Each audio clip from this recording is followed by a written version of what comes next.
ராஜேஷ் வழக்கம் தற்பொழுது வரை எத்தனை பேர் மீட்கப்பட்டிருக்கிறார்கள் விரும்பின?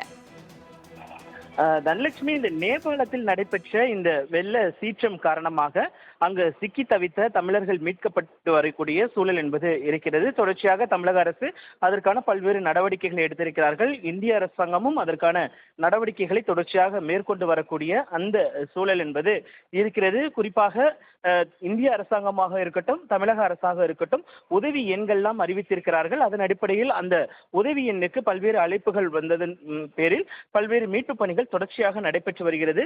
இந்திய தூதரகமும் அங்கு இருக்கக்கூடிய நேபாள தூதரகமும் இணைந்த ஒரு செயல்பாடாக தமிழர்களை மீட்கக்கூடிய அந்த நிகழ்வு என்பது நடைபெற்றிருக்கிறது. அமைச்சர் குழு தற்பொழுது டெல்லியில் முகாமிட்டு அந்த பணிகளை தீவிரப்படுத்தி வருகிறார்கள். இதன் ஒரு பகுதியாக மீட்கப்பட்ட தமிழர்களுடன் இந்திய தூதர் சந்திப்பு நடத்தியிருக்கிறார்.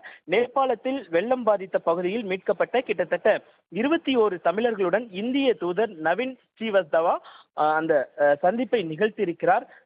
காத்மண்டு அழைத்து வரப்பட்டவர்களை சந்தித்து அவர்களுக்கான வசதிகள் குறித்து அவர் கேட்டறிந்திருக்கிறார். நேபாள பெருவெள்ளத்தில் சிக்கிய 106 தமிழர்களை 21 பேர் மட்டுமே இதுவரை மீட்கப்பட்டிருக்கிறார்கள். மீட்கப்பட்ட தமிழர்கள் 21 பேரும் விரைவில் விமானம் மூலமாக இந்தியா திரும்ப இருப்பதாக தகவல் வெளியாகி இருக்கிறது.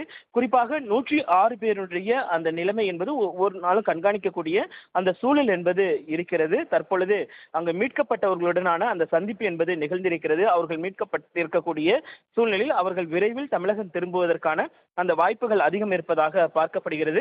அதே வேளையில் அங்கு அவர்களுக்கு தேவையான அனைத்து வசதிகளும் கிடைக்கிறதா, என்ன மாதிரியான வசதிகள் செய்து கொடுக்கப்பட்டிருக்கிறது என்பதெல்லாம் குறித்து தற்பொழுது அவர் கேட்டறிந்து வருவதாக தகவல் வெளியாகி இருக்கிறது. அதற்கான புகைப்படமும் தற்பொழுது வெளியாகி இருக்கிறது.